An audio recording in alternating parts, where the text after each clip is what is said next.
Literature, Black History. This is Jason Williams. Tonight we're going to get into the final story in The Ways of White Folks. The story is entitled Father and Son. In The Ways of White Folks, it's the final story, and it is comprised of 9 chapters. It's the longest story in the book, and it contains a lot of information, a lot of things to have discussions about.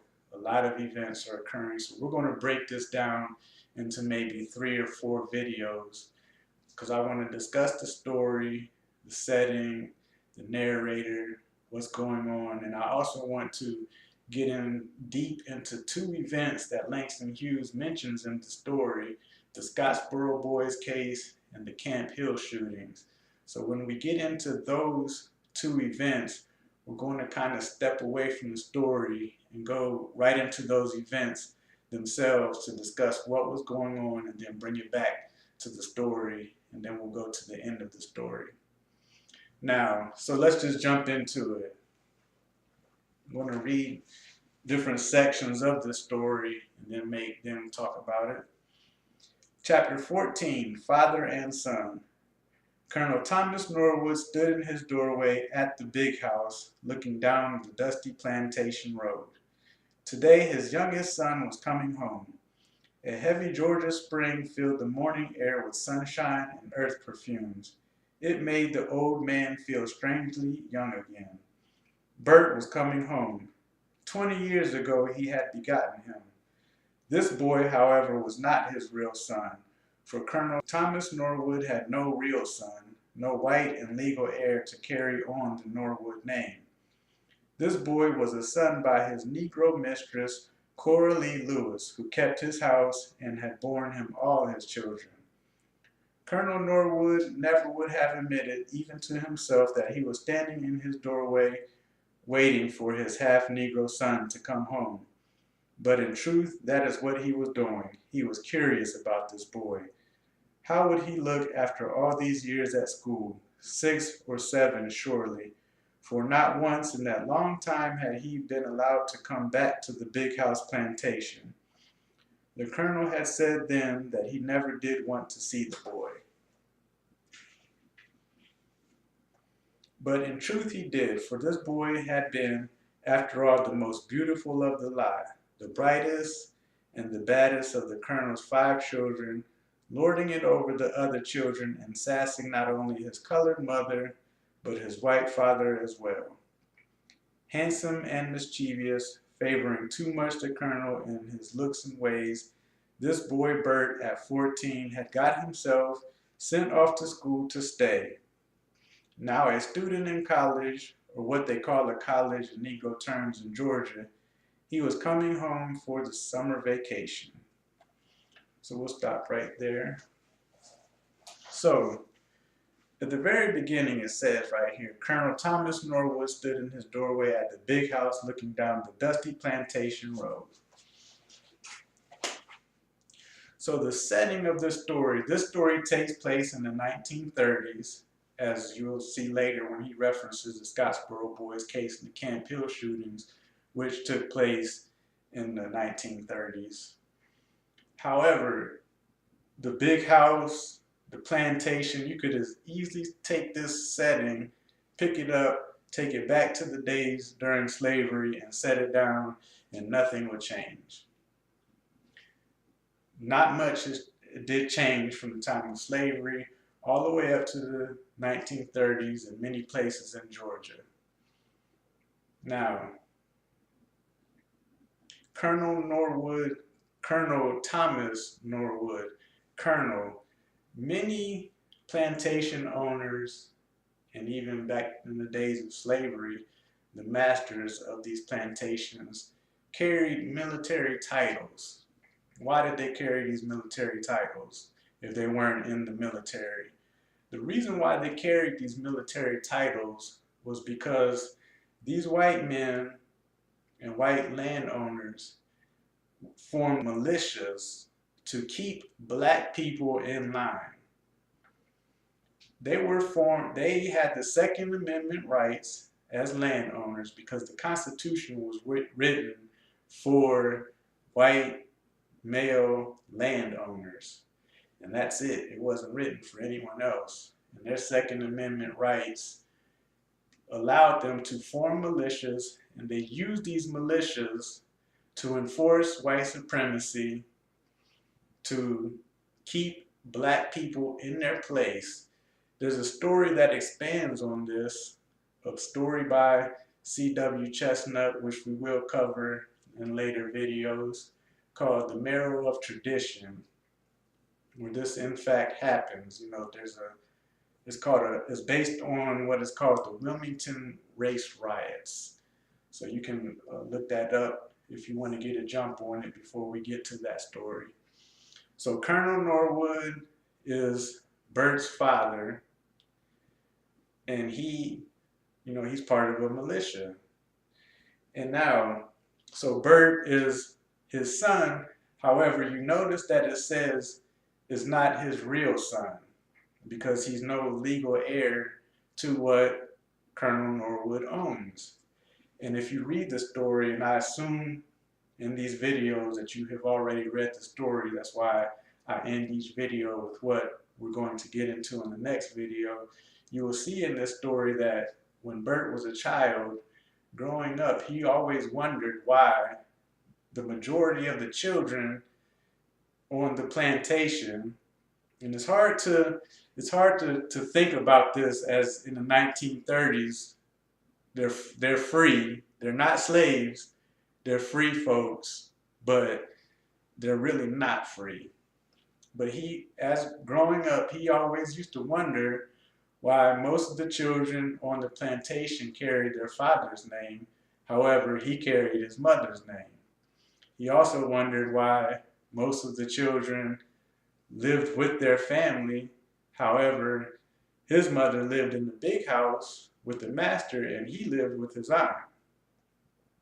He couldn't figure these things out as a child. And children wondered these things because he's like, people have their fathers. Where's my father at? His father was a white man in the big house.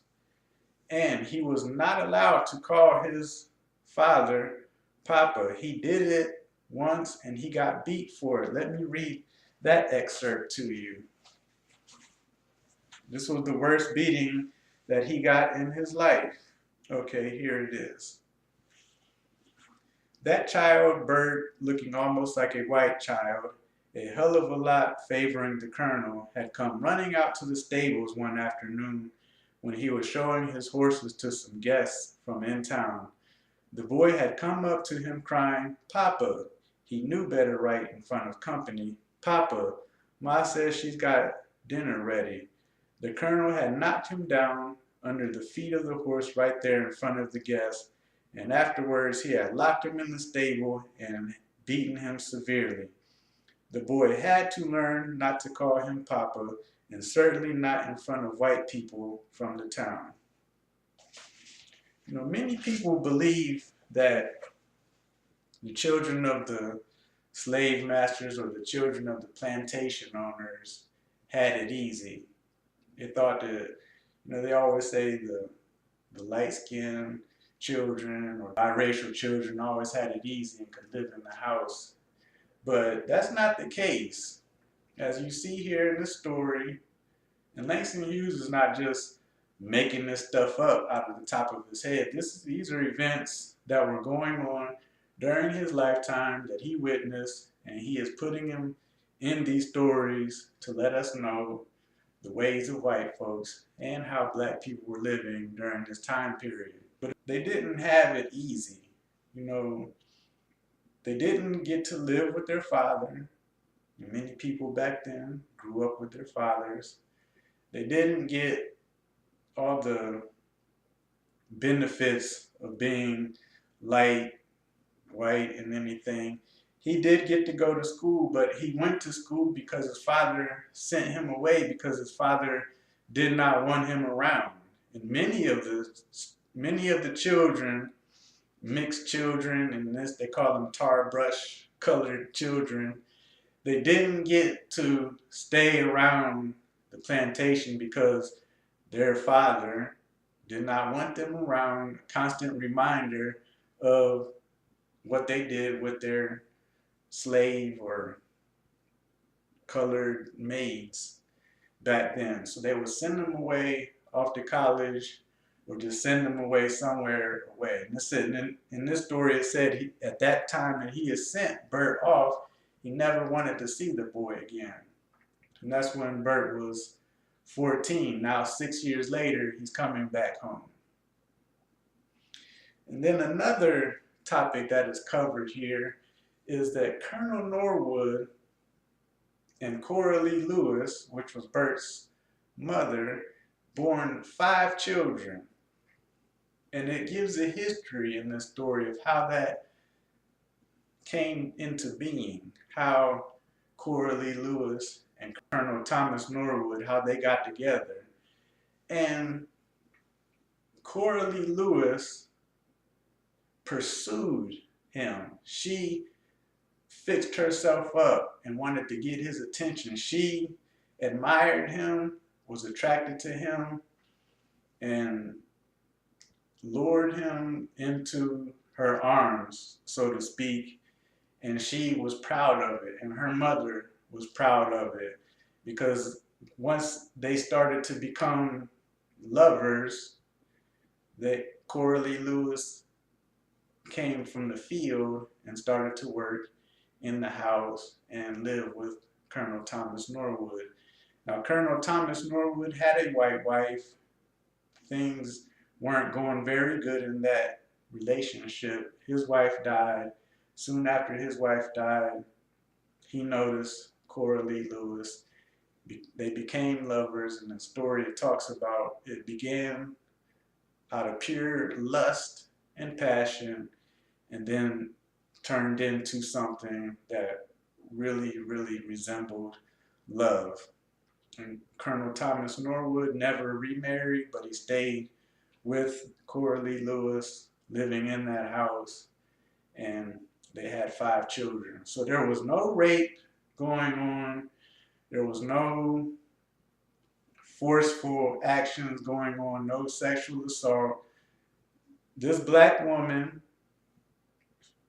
pursued the master of the plantation, and she felt that she had accomplished some great deed by becoming his lover and moving in the house. So what is Langston Hughes saying here? That in this time period, those types of relationships were going on. It wasn't always the plantation owner or the master raping these women.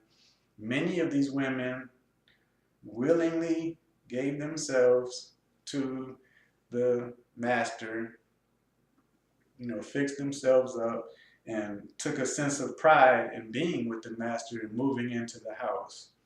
Even though her children, once they were done suckling and no longer breastfeeding, her children had to live in the quarters. And these were slave quarters. They lived in a big house, and then there were the slave quarters. Like I said, you could pick this plantation up, take it back in time, set it back down, and you would have the same thing during slavery as what was going on in this story. So I want to read another section of the story. Okay, this is a description of what's going to happen later in the story. There are people, you've probably noted it also, who have the unconscious faculty of making the world spin around themselves, throb and expand, contract and go dizzy. Then they are gone away, you feel sick and lonesome and meaningless. In the chemistry lab at school, did you ever hold a test tube, pouring in liquids and powders and seeing nothing happen until a certain liquid or a certain powder is poured in, and then everything begins to smoke and fume, bubble and boil, hiss to foam, and sometimes even explode? The tube is suddenly full of action and movement and life. Well, there are people like those certain liquids or powders. At a given moment, they come into a room or into a town, even into a country, and the place is never the same again. Things bubble, boil, change. Sometimes the whole world has changed. Alexander came, Christ, Marconi, a Russian named Lenin. Not that there is any comparing Bert to Christ or Lenin, but after he returned to the Big House plantation that summer, life was never the same. From Bert's very first day on the place, something was broken, something went dizzy. The world began to spin, ferment, and move into a new action. Not to be a white folks nigger, Bert had come home with that idea in his head. The colonel sensed it in his outstretched hand, in his tall young body, and had turned his back and walked into the house. Cora, with her hands in the cool water where the plums were, suddenly knew in her innermost soul a period of time had closed for her. That first night she prayed, cried in her room, asked the Lord why she had ever let her son come home. In his cabin, Willie prayed too. Willie is his brother. Lord, humble. The colonel rocked alone in his front porch, sucking a black cigar and cussing bitterly at what he knew not. The hum and laughter of the Negro voices went on as usual on the vast plantation down to the last sharecropper's cabin, but not quite the same as they had been in the morning, and never to be the same again. Is you heard about Bert? Not to be a white folks nigger? Bow down and pray in fear and trembling. Go way back in the dark, afraid, or work harder and harder, or stumble and learn, or raise up your fist and strike. But once the idea comes into your head, you'll never be the same again. O test tube of life, crucible of the South, find the right powder and you'll never be the same again. The cotton will blaze and the cabins will burn and the chains will be broken and men, all of the sudden, will shake hands, black men and white men, like steel meeting steel. The bastard, Bert said. Why wouldn't he shake hands with me? I'm a Norwood too. Hush, son, said Cora, with the cool water from the plums on her hand. And the hum of the black voices that afternoon spread to the cabins, to the cotton fields, to the dark streets of the junction. What Bert had said, Bert with the ivory yellow skin and the tall, proud young body, Bert come home not to be a white folks nigger. Lord, child, Bert's come home, Lord, child, and he said, Lord, child, he said, Lord, child, Lord. So what this is talking about is when Bert arrived to the plantation from his time at college, his father came out to see him. And his father came out, said, good evening, Bert. Bert said, good evening, Colonel Tom. And he held out his hand to shake his father's hand. And his father just turned his back and left him standing there. And Bert felt like a nigger. And this is what this is referring to. And he actually has sent Bert out into the yards to work in the cotton fields. Bert wouldn't do it. And Bert said, I am not here to be a white folks nigger. And from that attitude that he took, the black people on that plantation knew that trouble was going to occur. Let me read you another section I found kind of funny. He was referring to his brother, Willie. Okay, here it is in chapter 4. Listen here, Brother Willie said to Bert on the way from the junction to the plantation that morning his brother arrived. Listen here, I hopes you don't expect to go around all dressed up like you is now after you gets out to the place, cause the colonel won't allow it. He made sis put away all them fine clothes she brought here last year till she left. Tell him to kiss my behind, Bert said. Willie bucked his eyes, stuttered, and then kept quiet. His brother was the same Bert as he had been as a child, crazy, trouble coming. So he made his brother Willie buck his eyes. So they knew that trouble was coming, and after Bert comes home and trouble is coming, this is where Langston Hughes begins to set the tone of the story. July passed and August. The hot summer sun marched across the skies. The colonel ordered Bert to work in the fields. Bert had not done so. Talbot, the white foreman, washed his hands of it, saying that if he had his way, that nigger would be run off the place. For the colonel, the summer was hectic enough. What with cotton prices dropping on the market, sharecroppers restless and moving, one black field hand beaten half to death by Talbot, and the storekeeper because he talked high to a neighboring white planter, news of the Scottsboro boys' trial and the Camp Hill shootings exciting black labor. So that is setting the tone of what's going to happen in the rest of the story. So you see here that a black man was beaten half to death because he talked high to a neighboring white plantation owner. Not much changed from back then in slavery to the 1930s. And we see many of these things occurring today with the police brutality, and these police officers can do anything that they want to a black man. A black man laying on his back with his hands up can get shot by a police officer and nothing happens to the police officer. Maybe he'll lose his job, but he doesn't go to prison for it. And then you just have the same instances occurring with black people as white people, and it's just not equal. So we're going to get into the Scottsboro boys case, which is a case of, I believe it was 8 black males accused of raping a white woman.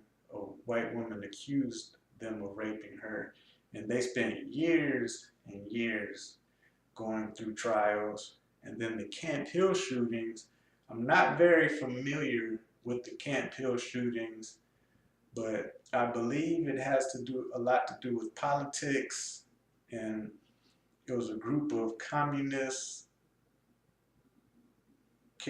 card-carrying communist black sharecroppers standing up for their rights and ended up getting shot. So we're going to look into first the Scottsboro boys case in the next video. Then after that, we're going to look into the Camp Hill shootings. And then we're going to get back to father and son in this story. So this is Black Literature, Black History. Have a nice evening. See you in the next video.